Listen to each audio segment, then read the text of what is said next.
Hi friends, welcome to the channel. Friends, इस video में हम बात करने वाले हैं पंच लिस्ट के बारे में। अब वो किस चीज़ का पंच लिस्ट है? ये हाइड्रो टेस्ट इंस्पेक्शन। अभी स्टोरेज टैंक का जो हाइड्रो टेस्ट है उसके पहले जो भी पंच लिस्ट है वो प्रिपेयर किए जाते हैं। तो उसके पंच लिस्ट का जो प्रोसेस है उसके बारे में हम डिस्कस करेंगे। तो फ्रेंड्स, पंच लिस्ट एक ऐसा लिस्ट होता है जो कि पूरी मैकेनिकल से रिलेटेड से रिलेटेड जितने भी पंच पॉइंट होते हैं उसको एक जगह सेग्रीगेट किया जाता है, ठीक है, और उसका एक लिस्ट बनाया जाता है, ठीक है, और वो हाइड्रो टेस्ट के पहले किया जाता है, ठीक है, और वो कैटेगरी वाइज दिया जाता है, category A B C. But यहाँ पे अभी देखें तो पाइपिंग सिस्टम के अंदर कैटेगरी वाइज है ए बी सी, और स्टोरेज टैंक में भी कैटेगरी वाइज ही है। तो कैटेगरी वाइज करेंगे, पंच लिस्ट को प्रिपेयर करना हमारा काम होता है, और उसको प्रिपेयर करके उसको अप्रूव भी कराना है। तो अभी देखिए इसके अंदर क्या क्या चीज़ें आती है। तो यहाँ पे देखेंगे पंच लिस्ट बनाने के स्टेप्स क्या क्या होते हैं, ठीक है। तो आप भी कभी कभी पंच लिस्ट बनाए होंगे या फिर पंच लिस्ट क्लियर करवाए होंगे, तो बहुत सारी चीज़ें ध्यान में होगी। तो यहाँ पे इंस्पेक्शन के लिए विजुअल टेस्ट और एनडीटी और आरटी टेस्ट यूज किया जाता है। इंस्पेक्शन के दौरान विजुअल इंस्पेक्शन में वेल्डिंग चेक करते हैं और उसको एनडीटी क्लियरेंस मिलना चाहिए। तो ये भी पंच लिस्ट का पहला एक भाग ही है। दूसरा देखेंगे डेविएशन रिकॉर्ड क्या है। अगर कोई डेविएशन मिलता है तो उसे आइटम वाइज नोट किया जाता है। डेविएशन मतलब बोले तो डेविएशन का मतलब देखिए कोई पंच पॉइंट है, ठीक है ना। तो पंच पॉइंट होता है एक्चुअली कि अगर कोई सिस्टम के अंदर, अगर हम स्टोरेज टैंक की बात करता हूँ तो वहाँ पे ये समझ लो जैसे कि वेल्डिंग किया, ठीक है ना, किसी जॉइंट का वेल्डिंग किया, ठीक है। अभी उसमें क्या है ना कि हमको वेल्ड विजुअल इंस्पेक्शन भी चेक करना। मैं एक एग्जाम्पल के तौर पर बताता हूँ। जैसे कि यहाँ पे कोई क्लीट आ गया, ठीक है, की लिट आ गया, तो ये क्या वेल्ड विजुअल का पॉइंट है। तो ये क्या है, ये पंच लिस्ट में चला जाएगा, ठीक है। अभी चलो एक और एग्जांपल देखता हूँ। यहाँ पे जैसे कि मैन होल भी आता है अपना उसमें स्टोरेज टैंक के अंदर। तो मैन होल में उसका जो सेटअप प्रॉपर नहीं हुआ है, या फिर अलाइनमेंट उसका वेल्डिंग प्रॉपर नहीं हुआ है, या फिर उसमें भी कोई प्रॉब्लम है, डायमेंशन से रिलेटेड कोई प्रॉब्लम है, तो भी एक पंच लिस्ट का ही पार्ट है, ठीक है। तो वैसे उसके ऊपर ड्राइव असेंबली भी आती है, सबसे टॉप पे आती है ड्राइव असेंबली अपना स्टोरेज टैंक का। तो उसमें वाटर लेवल प्रॉपर है कि नहीं, उसका मास्टर लेवल प्रॉपर है नहीं। तो ये सारी जो चीज़ें हैं ना, ये सारे पंच लिस्ट के उदाहरण है। मैं तो एक एग्जांपल बताया था आपको। तो यहाँ पे देखेंगे उसी को हम कहते हैं डेविएशन, ठीक है ना। अभी यहाँ पे तीसरा देखेंगे क्या है, डिटेल्स मेंशन। उसके बारे में हम डिटेल्स मेंशन करते हैं, लोकेशन मेंशन करेंगे, ऑब्जर्वेशन मेंशन करेंगे, और कौन सा कैटेगरी का है, कैटेगरी ए है, कैटेगरी बी है, सी है, कौन सा कैटेगरी है वो कैटेगरी वहाँ पे मेंशन करेंगे। ओके, नेक्स्ट हम देखते हैं पॉइंट नंबर 4। तो पॉइंट नंबर 4 में क्या है, रिस्पॉन्सिबिलिटी एंड टारगेट डेट क्या है, ठीक है ना। जो पंच लिस्ट हमने प्रिपेयर किया है उसको हम कब तक क्लियर करवा रहे हैं उसका एक एग्जैक्ट डेट दिया जाता है, और एक्सपेक्टेड कब तक क्लियर हो जाएगा उसका डेट दिया जाता है, और जब क्लियर होता है उसका डेट वहाँ पे लिख के साइन किया जाता है, ठीक है ना, ताकि रिकॉर्ड कीजिए कि ये पंच लिस्ट कंप्लीट हो गया है। बाकी आगे देखिएगा रेक्टिफिकेशन री इंस्पेक्शन क्या होता है। तो रेक्टिफिकेशन, अगर कोई पॉइंट आ गया तो रेक्टिफिकेशन, जैसे कि कोई रॉन्ग वर्क हुआ तो या उसको रेक्टिफिकेशन करना पड़ता है। फिर रेक्टिफिकेशन होने के बाद से री इंस्पेक्शन करना है, दोबारा से उसका इंस्पेक्शन हो गया, यही प्रोसेस होता है।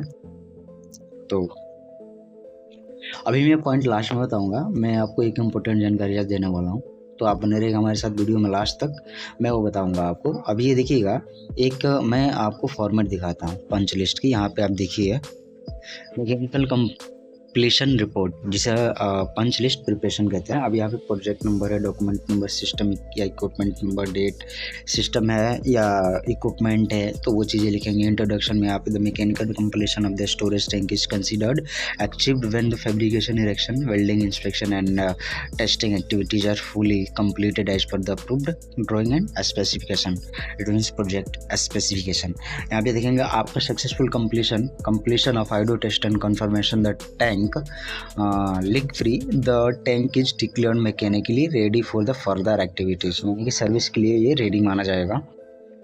अभी यहाँ पे देखेंगे स्कोप और वेरिफिकेशन के स्कोप क्या होते हैं। तो स्कोप में अगर बात करूँ तो यहाँ पे स्ट्रक्चरल फैब्रिकेशन वर्क जो होता है, बॉटम प्लेट इंस्टॉलेशन कंप्लीटेड है, यानी सेल प्लेट इंस्टॉलेशन कंप्लीट होना चाहिए, bottom plate installation complete, roof structure installation complete.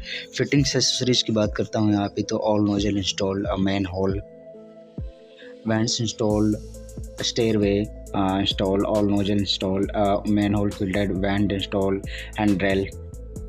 Surface preparation की बात करते हैं तो ये पेंटिंग से रिलेटेड है, ठीक है। डीएफटी प्रॉपर होनी चाहिए उसकी, और as per project specification, and then after testing inspection hydro test completed successfully, tank confirm leak free, है ना, उसका भी रिपोर्ट बनना चाहिए।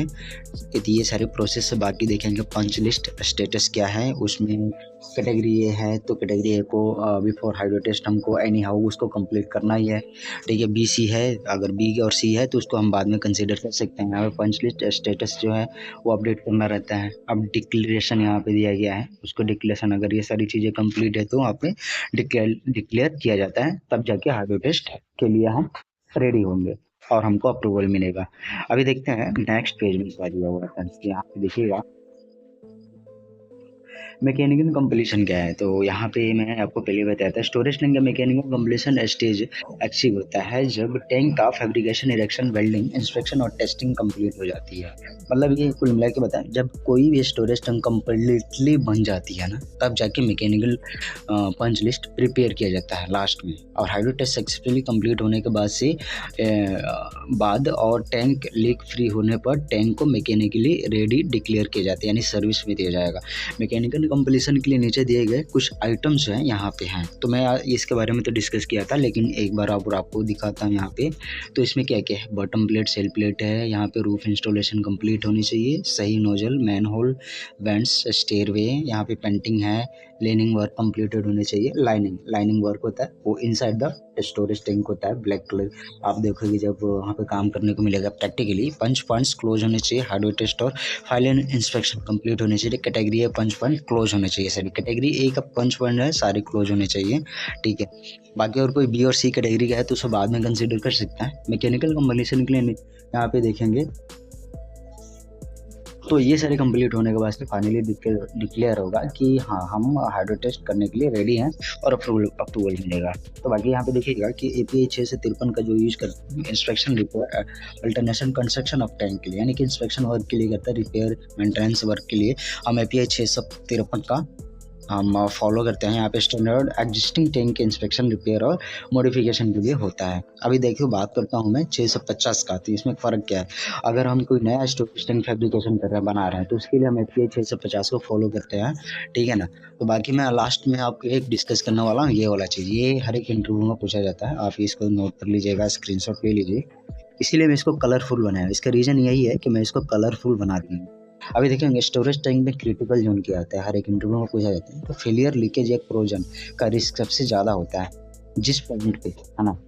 तो इंस्पेक्शन इन एरिया में स्पेशल फोकस दिया जाता है, तो इसे हम कहते हैं क्रिटिकल जोन। मैं आपको सिंपल लैंग्वेज में बता दूं कि फेलियर, लीकेज या क्रोजन का रिस्क जहाँ होता है ना, लीकेज का जहाँ पे ज़्यादा चांसेस होते हैं ना, उसे हम कहते हैं क्रिटिकल जोन, है ना। बहुत खतरा वाला जोन है ये, क्रिटिकल जोन है, तो इसे कहते हैं। और ये बहुत इंपॉर्टेंट क्वेश्चन है, बहुत ईजी है, बट ध्यान में आना चाहिए जब कोई पूछा जाए तो चलिए फ्रेंड्स, इस वीडियो में इतना ही, और एक मिलते हैं आपसे एक नए इंटरेस्टिंग वीडियो में। ये वीडियो कैसा लगा लाइक कीजिएगा और सब्सक्राइब कीजिए, और ये वीडियो देखने के लिए आपका थैंक यू सो मच।